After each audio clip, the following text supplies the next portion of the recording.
उनको इतिहास ही नहीं मालूम, वो कहो पहले पढ़ें, कॉलेज ज्वाइन करें वही, और वो कंट्रीब्यूशन जाने कांग्रेस का। ये मुल्क के अंदर जो आज़ादी मिली है उसमें वो कहीं नहीं, वो तो अंग्रेजों के साथ घूम रहे।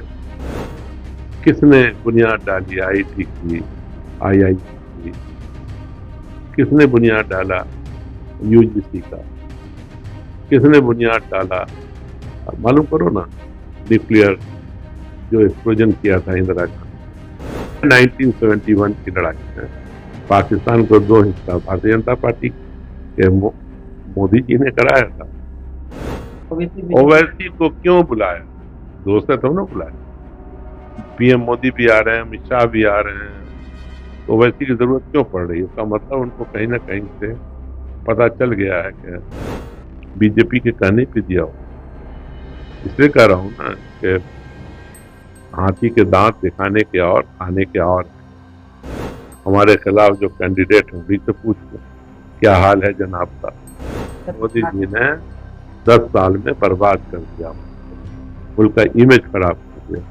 आज झूठ की बात करते हो, झूठी भूल करके तो मुल्क बर्बाद।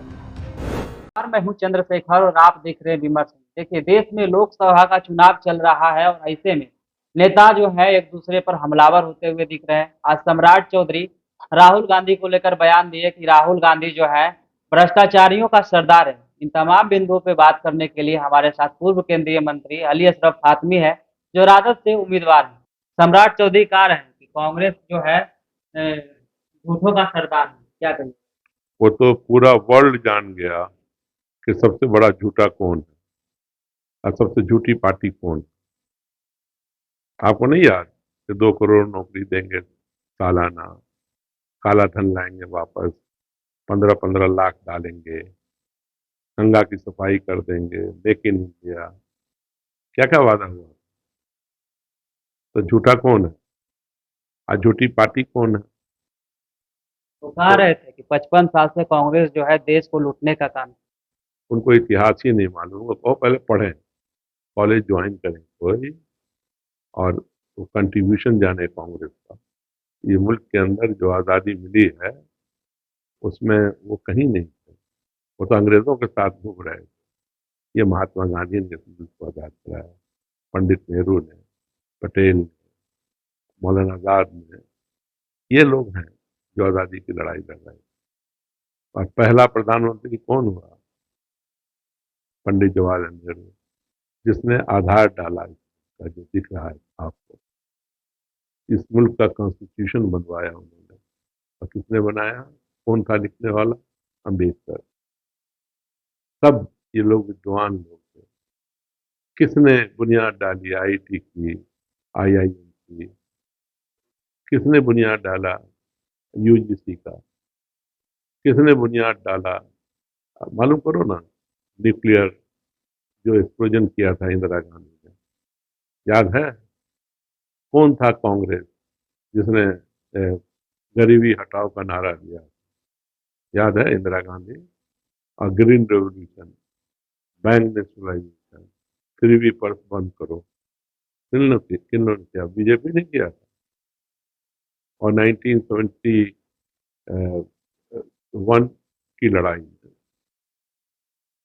कितना चुनौती होगा सर? 1971 की लड़ाई में, चुनौती कितना बड़ा अरे होगा? 1971 की लड़ाई में पाकिस्तान को दो हिस्सा भारतीय जनता पार्टी के मोदी जी ने कराया था। और स्पेस में किसने भेजा? इंडिया को। इंडिया और अलायंस में अरे मेरी कितना बात सहयोग सुनो ना यार, ये देश की जो इकोनॉमी देखते हो आज, जो जिस तरह से मुल्क तरक्की कर रहा है, कौन?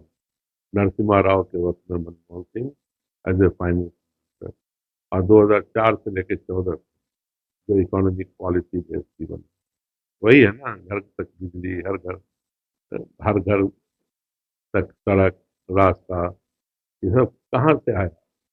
अच्छे अच्छे एयरपोर्ट, देश आगे कहाँ से बढ़ा?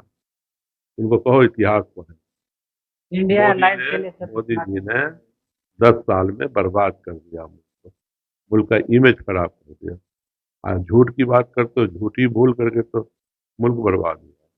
इंडिया अलायंस के लिए कितना बड़ा चुनौती रहेगा, क्योंकि लगातार पीएम मोदी बिहार का दौरा कर रहे थे, अमित शाह कर रहे थे, अब ओबीसी भी मैदान में है, लास्ट चरण का हमें चुनाव तो है। दोस्त को बुलाया, जब हार रहे हैं तब ना बुलाया। ओवैसी को क्यों बुलाया? ओबीसी बीजेपी ओवैसी को क्यों बुलाया? दोस्त है तब ना बुलाया। पीएम मोदी भी आ रहे हैं, अमित शाह भी आ रहे हैं, तो ओवैसी की जरूरत क्यों पड़ रही है? इसका मतलब उनको कहीं ना कहीं से पता चल गया है कि हम हार हैं। देश में सातवां चरण का चुनाव होना है, उसमें ओबीसी पूरी ताकत झोंक चुकी है। और बिल्कुल। काराकाट के चुनाव में वो कहा है कि लालू यादव जो है मुसलमानों को ठगने का काम तो तुम तो मुसलमान का घर जलवा रहे हो बीजेपी के हाथ। मैं तो यही कहूँ, चुनौती। कोई चुनौती नहीं है। अब वो तो अगली दफा जो चुनाव लड़ेंगे वो हैदराबाद में, उनसे जनता हिसाब करेगी वहीं। और एमएलए में जो उनके उम्मीदवार खड़े होते हैं, इस दफा तो 500,000 से जीत भी गए।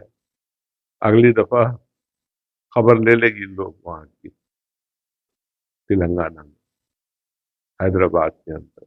आरजेडी के विरोध में अपना कैंडिडेट। उतारे, मेरे खिलाफ उतार दिया, मेरे दोस्त होने के बावजूद। तो किसके कहने पर? हमारे कहने पे तो मेरे खिलाफ उम्मीदवार नहीं दिया होगा, बीजेपी के कहने पे दिया होगा।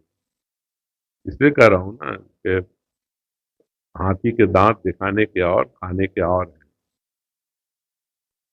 समझिए ना, ये दिखाने के लिए कि मैं बीजेपी से लड़ रहा हूँ, संघ परिवार से लड़ रहा हूँ, तो दिखाने वाला दांत।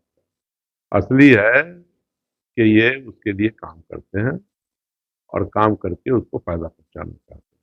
चिराग पासवान भी कह रहे थे राहुल गांधी आने में देर कर दिए, और इंडिया अलायंस जो है बिहार में बुरी तरीके से हार गई। देखो, हार जीत का फैसला तो 4 को होगा, और जो भी होगा वो एनडीए गठबंधन के लिए अच्छा है, ऐसा होगा, और हम लोगों को फायदा ही फायदा। कितना चुनौती होगा मधुबनी। जनता ने फैसला कर दिया और इंडिया गठबंधन के पक्ष में कर दिया। तो उनके अब हमारे खिलाफ जो कैंडिडेट हैं उन्हीं से पूछ लो क्या हाल है जनाब का। चलिए, ये पूर्व केंद्रीय मंत्री अली अशरफ फातमी थे, जो अभी राजद से उम्मीदवार है मधुबनी के। उन्होंने अपना प्रतिक्रिया दिया। बाकी बात इस वीडियो के माध्यम से आपकी क्या प्रतिक्रिया होगी, कमेंट में जरूर दीजिए।